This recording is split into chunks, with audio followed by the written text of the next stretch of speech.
नमस्कार दोस्तों, मैं Atul Sinha, SEBI registered research analyst और आप सबका हार्दिक स्वागत और अभिनंदन करता हूं अपने channel market wisdom with Atul पर।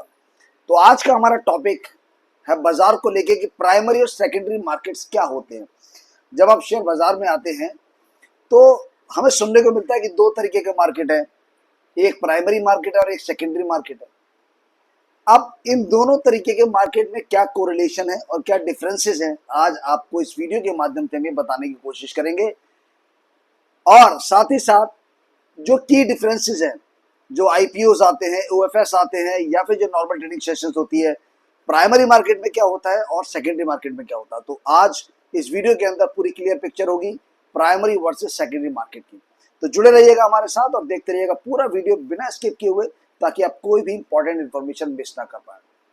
चलिए शुरुआत करते हैं और ये डिस्क्लेमर आप केयरफुली पढ़ लीजिएगा। अतुल सिन्हा, सेबी रजिस्ट्रेशन नंबर है मेरा INH 0000271159। दोस्तों, ये वीडियो केवल नॉलेज पॉइंट ऑफ व्यू से बनाया जा रहा है, केवल एजुकेशनल पर्पस के लिए बनाया जा रहा है। यहाँ पर मार्केट विजडम पे हम किसी भी तरह का आपको बाई सेल या होल्ड का रिकमेंडेशन नहीं करते। उसके लिए आपको सेल्फ की एनालिसिस करनी होगी या फिर अपने फाइनेंशियल एडवाइजर से डिस्कस करना होगा। तो चलिए शुरुआत करते हैं और इस वीडियो में हम लोगों को क्या क्या कवर करना है इसको समझ लेते हैं। प्राइमरी और सेकेंडरी मार्केट को एंड टू एंड समझने के लिए दोनों मार्केट्स को हम लोग समझते हैं। क्विक डेफिनेशंस को हम लोग देखेंगे कि दोनों मार्केट में एक लाइन में क्या फर्क है, क्या अंतर है, दोनों में डिफरेंसेस क्या है, प्राइमरी मार्केट की फंक्शनैलिटी क्या होती है, कंपनी कैसे नया कैपिटल रेज करती है, ठीक है। दूसरी चीज, प्राइमरी मार्केट के टाइप्स ऑफ प्रोसेसेस क्या होते हैं, like IPO, FPO, right issues, DRHP से जो लिस्टिंग तक जो प्रोसेस होता है। सबसे पहले DRHP फाइलिंग होती है, उसके बाद वहां से प्रोसेस शुरू होता है उसका अप्रूवल और लिस्टिंग वगैरह का, वो प्रोसेस क्या होता है। सेकेंडरी मार्केट की फंक्शनैलिटी क्या होती है, इसको समझेंगे। ऑलरेडी लिस्टेड शेयर्स कैसे ट्रेड होते हैं, it's a very important concept. Secondary market trading कैसे होता है, ठीक है, सेकेंडरी मार्केट में ट्रेड कैसे किया जाता है, exchange, broker and price discovery कैसे होती है, इसको समझने की कोशिश करेंगे। की डिफरेंसेस दोनों के अंदर क्या है, हालांकि प्राइस डिस्कवरी का मैं ऑलरेडी पहले भी बता चुका हूँ, लेकिन यहाँ पर हम लोग फिर से कवरिंग करेंगे। Side by side comparison table रहेगी जिसमें कि हम देखेंगे प्राइमरी मार्केट में क्या होता है, सेकेंडरी मार्केट में क्या होता है, और दोनों कैसे एक दूसरे से कनेक्ट होते हैं। इसको आज हम डिटेल में समझने की कोशिश करेंगे, ठीक है। चलिए आगे बढ़ते हैं। आप डेफिनेशंस को समझ लेते हैं, क्योंकि देखिए मैं क्यों आपको ये बेसिक टॉपिक्स के बारे में बता रहा हूँ, क्योंकि जब शेयर बाजार में जाते हैं तो एटलीस्ट आपको बाजार की टर्मिनोलॉजी, बाजार के जो बेसिक कोर कॉन्सेप्ट हैं उनके बारे में जानकारी होना जरूरी है। भले ही आपको ये ना पता हो कि कैंडलस्टिक की किसने इजाद किया था, या फिर बार चार्ट किसने इजाद किया था, मूविंग एवरेज के कौन जनक थे, वो भले ही आपको ना पता हो, ठीक है। लेकिन मूविंग एवरेज कैसे काम करता है, मूविंग एवरेज क्या होता है, बार चार्ट क्या होता है, मार्केट होता क्या है, इसके बारे में तो आपको जानकारी होना मैंडेटरी है ना, क्योंकि आप ट्रेड करने आ रहे हैं। तो जिस चीज के बारे में आप ट्रेड कर रहे हैं उसके बारे में नहीं पता, जस्ट लाइक कि आप कोई प्रोफेशनल कोर्स करने जाते हैं, आपने कहा मैं बीटेक करता हूँ और बीटेक कंप्यूटर साइंस से करता हूँ, but if you don't know what is the computer science, तो फिर आपको कैसे पता चलेगा कि आप सही सिलेक्शन कर रहे हैं, गलत सिलेक्शन कर रहे हैं। दैट मीन्स कि आपको पता होना चाहिए कि प्राइमरी मार्केट में क्या होता है, सेकेंडरी मार्केट में क्या होता है, ताकि आप उसको इजीली हैंडल कर पाए। तो प्राइमरी मार्केट जहां नई सिक्योरिटीज पहली बार इश्यू होती है, पहली बार का मतलब होता है ऐसी कंपनी जो अभी शेयर बाजार में लिस्टेड नहीं है और ट्रेड नहीं होती है, जब वो फर्स्ट टाइम कोई कैपिटल रेज करना चाहती है अपने डेट रीपेमेंट के लिए या फिर वो किसी भी तरह के नए बिजनेस एक्सपेंशन के लिए, तो वो प्राइमरी मार्केट के थ्रू अपने स्टेक को, अपने ओनरशिप को सेल आउट करती है। तो पहली बार जब कोई भी सिक्योरिटी बाजार में आना चाहती है जहां पर नए सिक्योरिटी, तो वो इश्यूज जो होते हैं वो हमारे प्राइमरी मार्केट के माध्यम से होते हैं। जस्ट लाइक आईपीओज हो गया, एफपीओज हो गया, राइट इश्यूज हो गया, इनको समझेंगे। कंपनी सीधा इन्वेस्टर से फ्रेश कैपिटल रेज करती है, मतलब वो बैंक से लोन नहीं लेती है। कंपनी क्या करती है, बैंक से लोन ना लेने के बजाय, अपने एसेट को सेल ना करने के बजाय, अपनी कंपनी में जो अपनी ओनरशिप है उसको पार्टली बेच देती है फ्रेश कैपिटल को रेज करने के लिए, डायरेक्टली इन्वेस्टर से वो फंड को रेज करती है, ठीक है। Example IPO, initial public offering, FPO, right issues, ठीक है। राइट इश्यूज वगैरह ये लिस्टेड कंपनी के होते हैं, जो ऑलरेडी लिस्टेड शेयर्स है उनके होते हैं, ठीक है। सेकेंडरी मार्केट क्या होता है? सेकेंडरी मार्केट जहां पर ऑलरेडी इशूड सिक्योरिटीज इन्वेस्टर्स के बीच आपस में ट्रेड होती है, मतलब यार डायरेक्ट कंपनी से आप नहीं खरीद बेच रहे हो, यहाँ पर एक ट्रेडर एक्स और एक ट्रेडर वाई है, वो दोनों आपस में खरीद बेच रहे हैं। ट्रेडर एक्स ने बेचा, ट्रेडर वाई ने खरीदा, तो ट्रेडर वाई ने खरीदा तो उसने पैसा एक्स को ट्रांसफर कर दिया और एक्स के जो शेयर्स थे वो बाई को चले गए। लेकिन ये जो ट्रांसफर की प्रोसीजर होती है ये आपकी डेपोजिटरी करती है, आप मैनुअली खुद नहीं करते। तो आपके डीमैट अकाउंट को जब जब आपका एग्जीक्यूशन हो जाता है ऑर्डर का, तो आपका एक्सचेंज जो होता है वो डेपोजिटरी को भेज देता है, फिर डेपोजिटरी बुक्स में आपके अकाउंट में से, डीमैट अकाउंट में थे वो शेयर्स को डेबिट कर देगा और जो बायर है उसके उसके अकाउंट में वो क्रेडिट कर देगा, और साथ में जो फंड है वो बायर के अकाउंट में से डेबिट कर देगा और आपके अकाउंट में क्रेडिट कर देगा। ये डेपोजिटरीज का काम होता है, जिसके बारे में ऑलरेडी पहले एक वीडियो बना चुका हूँ। अगर आपने नहीं देखा तो आप डेपोजिटरी का वीडियो पीछे देख सकते हैं। जहां ऑलरेडी इशूड सिक्योरिटी इन्वेस्टर्स के बीच आपस में ट्रेड होती है, लाइक एनएससी और बीएससी जैसे एक्सचेंजेस पर। तो एनएससी और बीएससी जो एक्सचेंज होते हैं, नेशनल स्टॉक एक्सचेंज या बॉम्बे स्टॉक एक्सचेंज, तो बेसिकली डेली ट्रेडिंग के लिए होते हैं। ठीक है, क्लियर? चलिए प्राइमरी मार्केट की फंक्शनैलिटी को समझते हैं ब्रीफ, कि क्या फंक्शनैलिटी होती है। बेसिकली कोर आपको एक आइडिया लग जाता है, उसके बाद तो गूगल आपके पास है, आप जितना चाहें डीप में रिसर्च कर सकते हैं। ये मार्केट इकोनॉमी में क्या काम करता है, ठीक है? तो ये मार्केट का इकोनॉमी में क्या रोल प्ले है? प्राइमरी मार्केट का सबसे बड़ा काम है कैपिटल फॉर्मेशन करना, कैपिटल को रेज करना उन लोगों से जिनके पास सेविंग्स है और उन लोगों को देना जिनको रिक्वायर्ड है। लाइक एक कंपनी एक्स वाई जेड है, उसे फंड की जरूरत है, और एक पर्सन है एबीसी जिसके पास सेविंग है, वो इन्वेस्ट करना चाहता है, तो दोनों को कनेक्ट करने का काम करता है प्राइमरी मार्केट। कंपनीज को बिजनेस ग्रो करने के लिए, एक्सपेंड करने के लिए या फिर कर्ज चुकाने के लिए नए लॉन्ग टर्म पैसा मिलता है, लॉन्ग टर्म पैसा मिल जाता है बिना अपने एसेट को बेचे हुए, और ना ही लोन लेना पड़ता है उसको, सीधे इन्वेस्टर से वो पैसे को रेज कर लेता है। और इन्वेस्टर भी पैसा लगाता है क्योंकि उसका पैसा सेविंग अकाउंट में पड़ा पड़ा ड्यू टू इन्फ्लेशन लगातार घट रहा होता है। तो फ्रेश कैपिटल रेज होती है, कंपनी नए शेयर क्रिएट करती है और सीधा पब्लिक या इन्वेस्टर्स के से पैसा जुटाती है। ठीक है, money goes to the company, पैसा डायरेक्टली कंपनी को जाता है, जो भी पैसा इन्वेस्ट होता है वो डायरेक्टली कंपनी के अकाउंट में ही जाता है। ठीक है, पहला।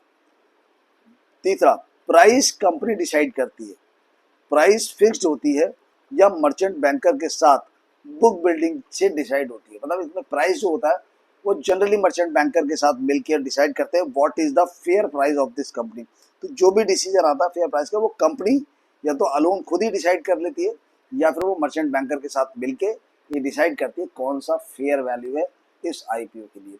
One time event, it is a one time event. ये एक ही बार होता है, आईपीओ एक ही बार आता है जब कंपनी बाजार में लिस्टेड नहीं होती है और वो लिस्ट होना चाहती है पहली बार, केवल तभी आईपीओ आता है। लेकिन उसके बाद आईपीओ नहीं आते हैं, फिर ओएफएस आता है, एफपीओ आते हैं, बट आईपीओ एक ही बार आता है। हर इशू जैसे एक आईपीओ एक स्पेसिफिक पीरियड के लिए ही खुलता है, 3 से 4 दिन के लिए मैक्सिमम आईपीओ खुलता है और फिर वो बंद हो जाता है। आप अलॉटमेंट के लिए अप्लाई कर देते हैं, आपका जो अमाउंट होता है वो ब्लॉक हो जाता है, एंड वंस जो आपको अलॉटमेंट अगर हो जाता है तो आपका अमाउंट डिडक्ट हो जाता है, और अगर आपको शेयर्स अलॉट नहीं हो पाते तो आपका अमाउंट रिफंड यानी अनलॉक हो जाता है बैंक के अंदर। ठीक है, चलिए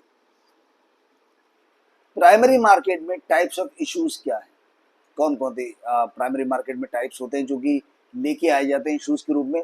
कंपनी अलग अलग तरीके से नए कैपिटल रेज कर सकती है। Number 1 is the IPO, initial public offering. पहली बार जब कंपनी का बाजार में कोई नाम ही नहीं होता है, वो एक कंप्लीटली प्राइवेट लिमिटेड कंपनी होती है, तो जब पहली बार कंपनी डिसाइड करती है कि वो बाजार में आना चाहती है तो वो आईपीओ लेके आती है, इनिशियल पब्लिक ऑफरिंग। जब कोई प्राइवेट कंपनी पहली बार पब्लिक को शेयर्स बेचती है और स्टॉक एक्सचेंज पर लिस्ट होती है, तब वो आईपीओ लेके आती है, और ये केवल वन टाइम इवेंट है। FPO, follow on public offering, follow on public offering FPO. जब ऑलरेडी लिस्टेड कंपनी जो सेकेंडरी मार्केट में ऑलरेडी लिस्टेड है, ऑलरेडी कहाँ लिस्टेड होती है? सेकेंडरी मार्केट के अंदर। तो जब ऑलरेडी लिस्टेड कंपनी एडिशनल नए शेयर इशू करके और कैपिटल रेज करती है तब वो एफपीओ लेके आती है। Follow on public offering, initial public offering के बाद आता है फॉलो ऑन, यानी तुमने एक बार फंड रेज कर लिया, उसको लगता है कुछ और फंड रेज करना है, तो वो नए शेयर्स को लेके आती है और एक एफपीओ खोलती है, जहां पर वो ऑलरेडी लिस्टेड कंपनी होती है, चूंकि आईपीओ के थ्रू लिस्टेड हो चुकी होती है, तो वो एफपीओ जो होता है वो ऑलरेडी लिस्टेड कंपनी लेके आती है जब उनको नए शेयर्स इश्यूज करके और एडिशनल कैपिटल रेज करनी होती है। ठीक है, दूसरा एफपीओ। तीसरा right issue, existing share holders को प्रायोरिटी मिलती है, मतलब आपके पास किसी कंपनी एबीसी के शेयर्स हैं तो आपको प्रायोरिटी मिलेगी। राइट इशू जो है वो जो एग्जिस्टिंग शेयर होल्डर्स हैं वो अप्लाई कर सकते हैं। कंपनी अपने करंट शेयर होल्डर्स को डिस्काउंटेड प्राइस पर नए शेयर्स ऑफर करती है। जैसे मान लीजिए कंपनी एबीसी है और बाजार में प्राइस चल रहा है 550 रुपये, तो कंपनी कहती है कि भैया मैं आपको 480 रुपये के रेट पे नए शेयर्स इशू करना चाहती हूँ राइट इशू के रूप में। तो कंपनी अपने करंट शेयर होल्डर्स को डिस्काउंटेड प्राइस पर नए शेयर ऑफर करती है और उससे फंड रेजिंग करती है। तो ये राइट इशू हो गया, ठीक है, एग्जिस्टिंग शेयर होल्डर्स के लिए। एफपीओ में एग्जिस्टिंग नहीं है, एफपीओ में कोई भी अप्लाई कर सकता है, बट राइट इशू में केवल एग्जिस्टिंग अप्लाई करता है, उनको डिस्काउंट प्राइस में मिलता है। प्रेफरेंशियल अलॉटमेंट, अगर जब उसके बाद बचते हैं तो प्रायोरिटी के बाद वो फिर आप ट्रांसफर कर सकते हैं अपना राइट इशू किसी दूसरे को। उसका एक अलग प्रोसेस होता है कि how to transfer the right issue to someone else, किसी आप दूसरे को कैसे ट्रांसफर कर सकते हैं। ठीक है, प्रेफरेंशियल अलॉटमेंट, सेलेक्ट इन्वेस्टर्स को डायरेक्ट इशू होता है, यानी प्रेफरेंशियल अलॉटमेंट में कुछ सेलेक्टेड इन्वेस्टर्स होते हैं उनको इशू होता है। लाइक आप हैं, आप जाते हैं कंपनी में और आप चाहते हैं कि मुझे 10 करोड़ रुपए कंपनी एबीसी में लगाना है, तो आप डायरेक्टली कंपनी से बात करते हैं, कंपनी कहती है ठीक है हम आपको प्रेफरेंशियल अलॉटमेंट कर देंगे, मतलब हम आपको एक प्रेफरेंशियल शेयर अलॉटमेंट करेंगे स्पेसिफिक प्राइस के ऊपर। अब शेयर्स किसी स्पेसिफिक इन्वेस्टर ग्रुप को दी जाती है, जैसे आप इन्वेस्टर ग्रुप है और आप कंपनी में 10 करोड़ लगा रहे हैं, जैसे प्रमोटर्स हो गए या कोई इंस्टीट्यूशन हो गया, उनको डायरेक्टली अलॉट किए जाते हैं। इनके लिए फायदा ये होता है जब डिविडेंड्स अलॉटमेंट होते हैं तब वहां पर आपको प्रेफरेंस मिलती है। कल को कंपनी बंद होती है तो उसके बाद जो एसेट्स वगैरह होते हैं उन एसेट की सेल आउट के बाद जो लेंडर्स वगैरह जिन्हें रीपेमेंट करना होता है उनको करने के बाद प्रेफरेंशियल शेयर होल्डर्स का नंबर आता है कि उनको वेटेज दी जाती है। नॉर्मल जो पब्लिक शेयर होल्डर्स हैं उनको वेटेज नहीं मिलता है। ठीक है, तो प्रेफरेंशियल शेयर होल्डर्स के बहुत सारे फायदे हैं, will discuss in some other video specially कि what is the preferential share holders या राइट इश्यूज, इनके बारे में एक अलग से हम लोग डिटेल वीडियो बनाएंगे ताकि आपको पूरी क्लैरिटी हो जाए कि आईपीओ कैसे प्रोसेस करता है, एफपीओ कैसे प्रोसेस करता है, राइट इशू कैसे प्रोसेस करता है, प्रेफरेंशियल अलॉटमेंट कैसे प्रोसेस करते हैं, and OFS it's offer for sale. अब मान के चलिए कि आप प्रमोटर हैं कंपनी के और कंपनी ऑलरेडी लिस्टेड है मार्केट में।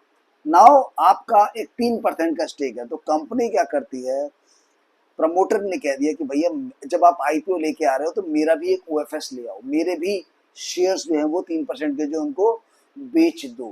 प्रमोटर्स या लार्ज शेयर होल्डर अपने एग्जिस्टिंग शेयर्स एक्सचेंज प्लेटफॉर्म के थ्रू पब्लिक को बेचते हैं। तो ये आपके एफपीओ के साथ भी ओएफएस आता है, ओएफएस आ सकता है कि जो एफपीओ है ये ओएफएस के रूप में आ सकता है कि भाई प्रमोटर्स के शेयर थे 3%, तो वो आपके वो ओएफएस हैं और उनको उनके लिए फॉलो ऑन पब्लिक ऑफर ले आया। तो ओएफएस जो होता है वो प्रमोटर्स के या फिर जो एग्जिस्टिंग लार्ज शेयर होल्डर्स होते हैं उनके जो शेयर्स होते हैं उनको बेचने के लिए एक एक्सचेंज प्लेटफॉर्म पे बेचने के लिए एक ओएफएस का जो टाइप है इशू जो है वो ओपन किया जाता है। तो ओएफएस जस्ट लाइक कि जो प्रमोटर या फिर बड़े इन्वेस्टर्स हैं उनके ही शेयर्स को मार्केट में नॉर्मल पब्लिक शेयर होल्डर्स को बेचने के लिए ये ऑफर फॉर सेल लेके आया जाता है, सेल पे लगा होता है। ठीक है, तो क्लियर हो गया IPO, FPO, right issue, preferential allotment, OFS. ठीक, चलिए primary market IPO process flow briefly समझते हैं इसको। सबसे पहले क्या होता है, डीआरएचपी फाइलिंग होती है। ये क्या होती है, कंपनी सेबी के पास draft red herring prospectus file submit करती है, मतलब कंपनी का पूरा एक प्रोस्पेक्टस होता है, जो भी रिक्वायर्ड डॉक्यूमेंटेशन होता है सेबी के द्वारा उन सबकी एक प्रोस्पेक्टस फाइल तैयार करती है और वो सेबी को डीआरएचपी फाइलिंग कर देती है। दूसरा प्राइस बैंड, सेबी अप्रूवल के बाद प्राइस बैंड और इशू डेट्स अनाउंस होती है। जब सेबी डीआरएचपी को अप्रूव कर देता है तब उसके बाद प्राइस कितना रहेगा, प्राइस बैंड कितना रहेगा और इशू डेट कितनी रहेगी, कब खुलेगा कब बंद होगा, ये अनाउंसमेंट होता है। उसके बाद सब्सक्रिप्शन, इन्वेस्टर तय पीरियड में अपनी बिड्स या एप्लीकेशन सबमिट करते हैं। लाइक अगर 2 अगस्त से लेके 5 अगस्त तक, तो 2 अगस्त से लेके 5 अगस्त शाम को 5 o'clock तक 2 अगस्त 2 अगस्त को ओपन होगा और 5 अगस्त को शाम को इवनिंग 5 o'clock पे नेट वो एप्लीकेशन जो है वो क्लोज हो जाती है। तो इन्वेस्टर उस पीरियड के अंदर बिड्स करते हैं, एप्लीकेशन करते हैं और वहां पर आपका जो अमाउंट होता है वो मार्केट के अंदर ब्लॉक हो जाता है, क्योंकि आपको मैंडेट करना होता है। और ये मैंडेट जो है वो 5 तारीख को अगर इशू क्लोज हो रहा है तो बिफोर 5 PM आपको उस मैंडेट को अप्रूवल करना होता है, अदरवाइज आपकी एप्लीकेशन ऑटो कैंसिल हो जाती है। अलॉटमेंट, डिमांड के हिसाब से शेयर इन्वेस्टर्स को अलॉट किए जाते हैं। अगर डिमांड हाई है, आपने 5 लॉट अप्लाई की, बट अगर डिमांड ज़्यादा तो हो सकता है आपको 1 ही लॉट मिले। लेकिन अगर आपने 1 या 2 लॉट की और डिमांड बहुत हाई होगी तो हो सकता है आपको 1 भी लॉट ना मिले। अगर आपने 5 लॉट अप्लाई की और डिमांड कम है बाजार में तो हो सकता है आपको पांचों की पांचों लॉट अलॉट हो जाएं। तो वो डिमांड और सप्लाई के हिसाब से अलॉटमेंट होता है। Listing, share stock exchange and CBSE पर लिस्ट होकर ट्रेडिंग शुरू हो जाती है जैसे ही आपके डीमेट अकाउंट में वो क्रेडिट होते हैं। Important players in the process में, पूरे इंपॉर्टेंट प्लेयर्स कौन कौन से होते हैं? मर्चेंट बैंकर और लीड मैनेजर्स, ये पूरा इशू प्रोसेस मैनेज करते हैं और प्राइसिंग में हेल्प करते हैं। तो मर्चेंट बैंकर और लीड मैनेजर्स जो होते हैं वो पूरा इशू का जो पूरा प्रोसेस है उसको मैनेज करके जो प्राइसिंग होती है, क्या बेस्ट प्राइसिंग रहेगी, उसमें हेल्प करते हैं। अंडर राइटर्स, इनका बहुत इंपॉर्टेंट रोल होता है। इशू का रिस्क शेयर करते हैं अगर पूरी सब्सक्रिप्शन ना मिले, मतलब जैसे कि मान लीजिए कि 90% ही इशू सब्सक्राइब हुआ, 10% रह गया, तो ये अंडर राइटर उस 10% सब्सक्राइब जो सब्सक्रिप्शन होता है, इशू होता है, उसको खरीदते हैं ताकि वो जो रिस्क है वो मैनेज हो सके। तो अंडर राइटर का ये काम होता है, अगर इशू फुल्ली अनसब्सक्राइब होने से रह जाता है तो वो उस इशू का जो रिस्क होता है उसको बियर करते हैं और वो rest of the quantity purchase करते हैं। रजिस्ट्रार एप्लीकेशन प्रोसेस करते हैं और अलॉटमेंट फाइनलाइज करते हैं। जो रजिस्ट्रार्स होते हैं यही एप्लीकेशन प्रोसेस करते हुए फाइनल अलॉटमेंट करते हैं और कंपनी का जो रजिस्ट्रार होता है इसी के पास सारा रिकॉर्ड होता है कि किस शेयर होल्डर के पास कितने शेयर्स हैं कंपनी के अंदर। ठीक है, वो आपके जो डीमेट अकाउंट में है डिपॉजिटरी वो तो होते ही हैं, लेकिन डिपॉजिटरी कंफर्म करती है किससे, कंपनी के रजिस्ट्रार है, जो बताता है कि हाँ इस बंदे के पास इस कंपनी के, मतलब हमारी फला फला कंपनी के इतने नंबर ऑफ शेयर्स इस प्राइस पे पड़े हुए। ओके, तो प्राइमरी मार्केट में आईपीओ प्रोसेस फ्लो पता चल गया आपको। सेकेंडरी मार्केट की फंक्शनैलिटी क्या होती है इसको समझते हैं। सेकेंडरी मार्केट की बाकी ओएफएस या आपके एफपीओ जो आपके आते हैं, राइट इश्यूज, इनके बारे में या प्रेफरेंशियल ऑर्डर्स के बारे में हम लेटर ऑन किसी डिटेल वीडियो बनाएंगे आपके लिए। ये मार्केट इकोनॉमी में क्या काम करता है सेकेंडरी मार्केट, तो सेकेंडरी मार्केट का सबसे बड़ा काम होता है लिक्विडिटी और प्राइस डिस्कवरी। समझ गए, कहाँ पर किस प्राइस पे सबसे ज्यादा ट्रेडिंग वॉल्यूम जनरेट हो रहा है, वो उस प्राइस को डिस्कवर करने का काम होता है सेकेंडरी मार्केट का। ठीक है, तो सेकेंडरी मार्केट का सबसे बड़ा काम है liquidity and price discovery. Investors already issued shares को इजीली बाई सेल कर सकते हैं और रोज डिमांड सप्लाई से उनकी फेयर प्राइस पता चलती रहती है। मतलब आप बाजार में जाएंगे, जब आईपीओ अलॉट हो जाता है, आपके डीमेट में आ जाता है, उसके बाद आप उनको रेगुलर बाई सेल करते हैं and due to the higher liquidity and best price discovery आपको वहां पर बेनिफिट्स भी होते हैं अगर आप प्रॉपर तरीके से काम करते हो। मतलब आपको वेटिंग पीरियड नहीं होता है, बिकॉज वहां पर एक लिक्विडिटी जो होती है वो हायर होती है, ट्रेडिंग वॉल्यूम हाई होता है, तो आप इजीली खरीद बेच सकते हैं सेकेंडरी मार्केट के अंदर। अगर सेकेंडरी मार्केट नहीं होता और आपको शेयर अलॉटमेंट हो जाते तो आपको अपने शेयर बेचने के लिए घर घर जाके पूछना पड़ता कौन मेरे शेयर खरीदेगा, रिलायंस के कोई शेयर लेने वाला है क्या, किसी को खरीदना है क्या। समझ नहीं आप ये चीज। जस्ट लाइक ग्रे मार्केट, तो ग्रे मार्केट में जो कंपनीज है जो लिस्टेड नहीं है, अगर आपके पास किसी ग्रे मार्केट कंपनी का शेयर है तो आपको बायर इजीली नहीं मिलेगा, आपको ढूंढना पड़ेगा। या फिर सेकेंडरी मार्केट में भी अगर कोई ऐसी कंपनी है जिसके शेयर्स आपके पास पड़े हैं बट उस कंपनी की लिक्विडिटी खत्म हो गई है, तब भी आप उस कंपनी के शेयर को नहीं बेच सकते। तो बाजार का काम क्या है, लिक्विडिटी जनरेट करना और प्राइस डिस्कवरी देना। तो लिक्विडिटी क्या है, इन्वेस्टर्स अपने शेयर्स कभी भी किसी और इन्वेस्टर्स को बेचकर कैश में कन्वर्ट कर सकते हैं, उनको वेट नहीं करना पड़ता है क्योंकि लिक्विडिटी अच्छी खासी मार्केट में होती है। मनी इन्वेस्टर्स के बीच जाता है। मतलब आपने एक ए बंदे ने बी बंदे को शेयर बेच दिया तो ए का पैसा डायरेक्ट बी को गया, इसमें कंपनी का कोई भी इंटरवेंशन नहीं होता है। एक इन्वेस्टर ए से दूसरे इन्वेस्टर बी को पैसा चला जाता है और इन्वेस्टर बी के शेयर्स इन्वेस्टर ए के डीमेट अकाउंट में क्रेडिट हो जाता है और ये पूरा प्रोसेस डिपॉजिटरी यानी सीडीएसएल और एनएसडीएल मैनेज करती है। कंटिन्यूस प्राइस डिस्कवरी, हर सेकंड बाई सेल ऑर्डर से पता चलता है कि मार्केट किसी शेयर को कितने का सही मानती है। तो हर समय मार्केट बेस्ट जो प्राइस डिस्कवरी है वो करती रहती है और हर समय आपको पता चलता रहेगा कौन सा वो बेस्ट प्राइस है बाजार का। तो वो आपको कंटिन्यूस मार्केट जो है वो आपको उस प्राइस डिस्कवरी को करके देता रहता है। डेली ऑनगोइंग ट्रेडिंग, ये एक बार का इवेंट नहीं होता है, ये मंडे से फ्राइडे पांचों ट्रेडिंग सेशन में चलता है। हर ट्रेडिंग डे चलता है सुबह 9 o'clock से लेके 3:30 तक। Right, understand? चलिए आगे बढ़ते हैं। सेकेंडरी मार्केट ट्रेडिंग कैसे होती है इसको समझ लेते हैं। ऑर्डर डालने से लेकर शेयर डीमैट अकाउंट में कैसे आते हैं, मतलब आने तक उनका, सबसे पहले आप ऑर्डर प्लेस करते हैं अपने ब्रोकर के अकाउंट के थ्रू। आपने अपना ब्रोकर अकाउंट ओपन करा, चाहे वो ग्रो का हो, जीरोधा का हो, एंजल वन का हो या कोई भी अदर आपका फुल सर्विस ब्रोकर हुआ, शेर खान या फिर आपके मोतीलाल ओसवाल का। तो आपने ब्रोकर की अपनी ऐप ओपन की, लॉगिन किया एंड वहां से आपने बाई और सेल का ऑर्डर प्लेस किया कि भाई मुझे रिलायंस के 50 शेयर खरीदने। तो आपने क्या किया, सिर्फ बाई और सेल का ऑर्डर प्लेस किया। वो एक इंस्ट्रक्शन भेजे आपने, किसको भेजे वो इंस्ट्रक्शन?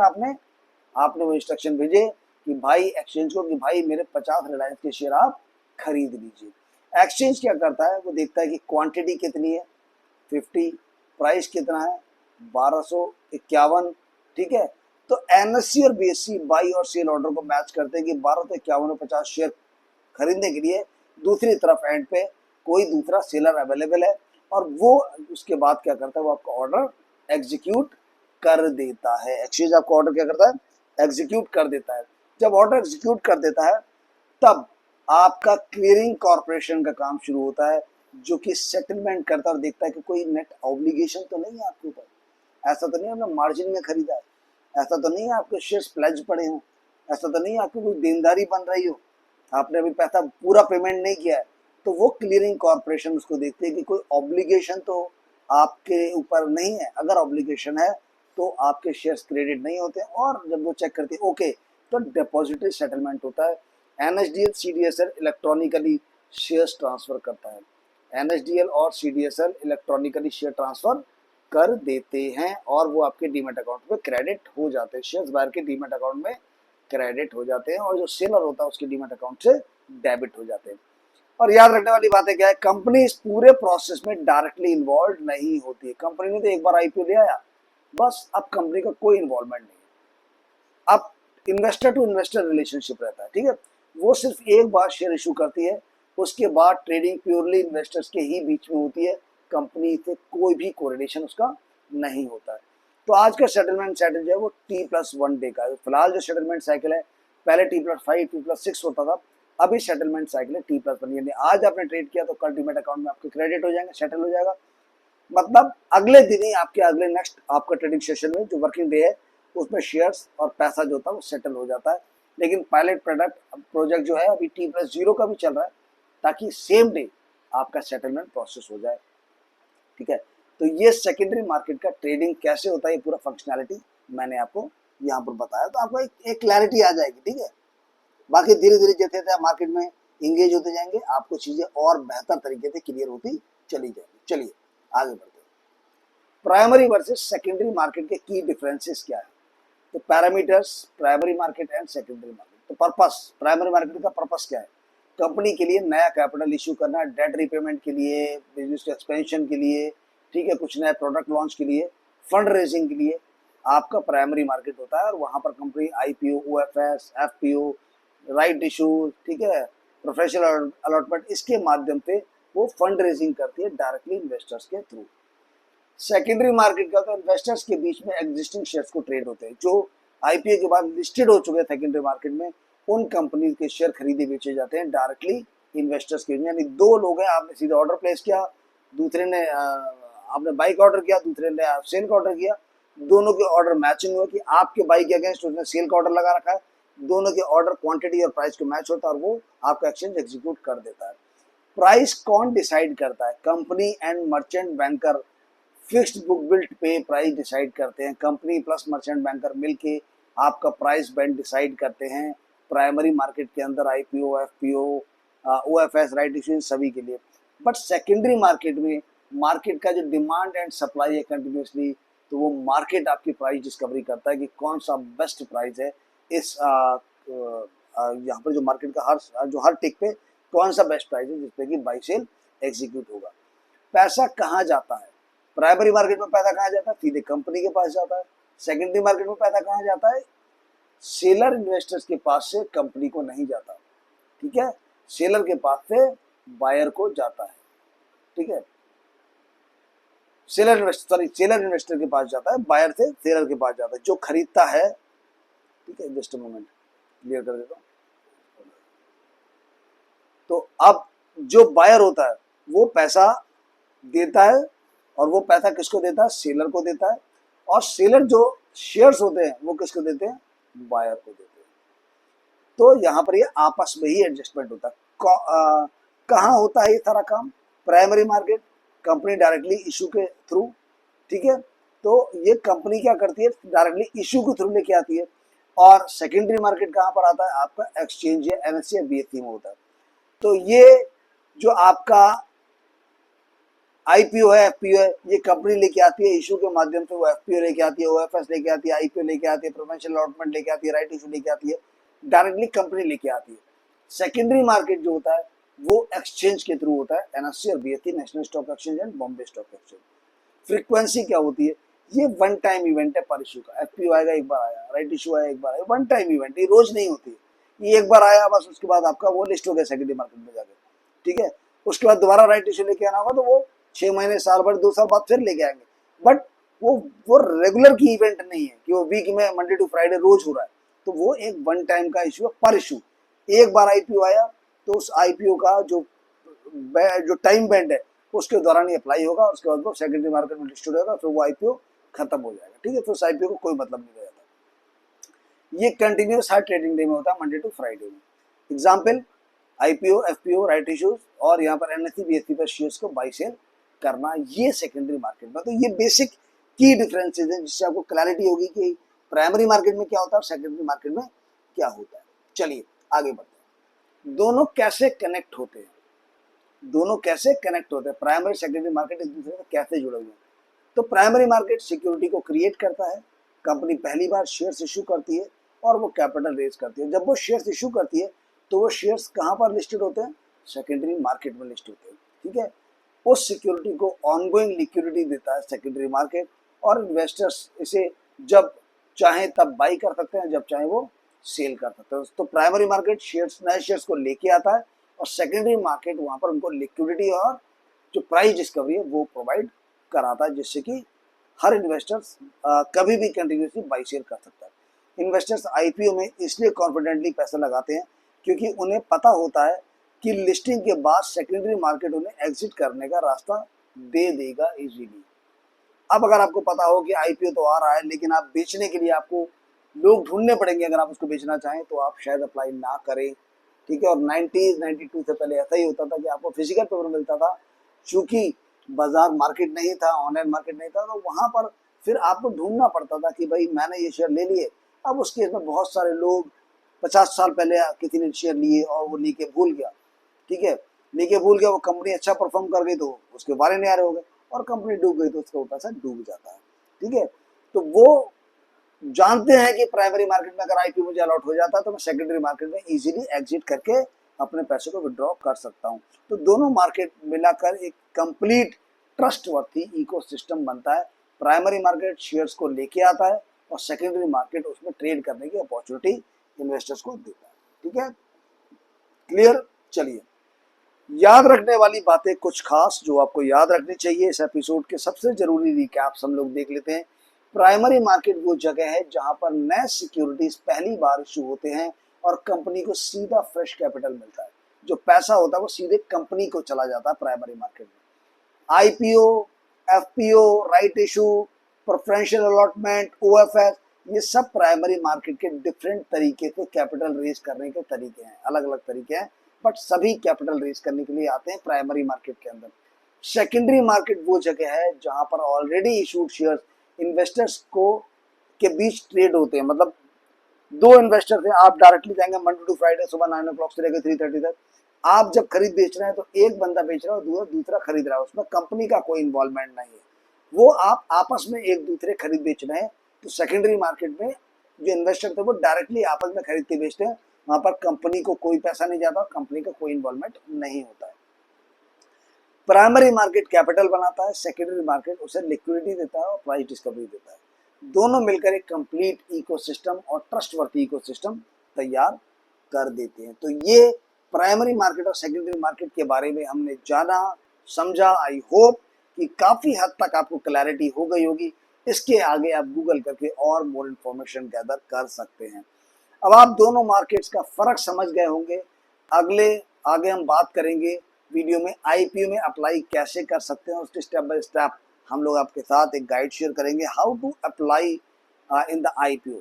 तो देखते रहिए, जुड़े रहिए, और अगर आप इसी तरीके के और एजुकेशनल वीडियोस को देखना चाहते हैं तो फटाफट से हमारे चैनल को सब्सक्राइब करके बेल आइकन प्रेस कर लीजिएगा ताकि आने वाली वीडियोस को मिस ना कर पाए।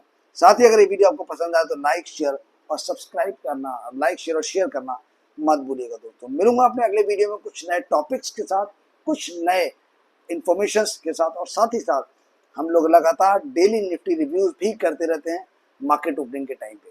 तो मंडे को निफ्टी रिव्यू करेंगे, बट कल संडे है, तो वहां पर आज संडे है, तो आज हम लोग जो एजुकेशनल वीडियो है वहां पर बात करने वाले हैं, और ये वीडियो आपको काफी क्लैरिटी देने वाला है कि मार्केट्स किस तरीके से काम करते हैं। तो मिलता हूँ अगले वीडियो में, तब तक के लिए नमस्कार दोस्तों, थैंक यू सो मच।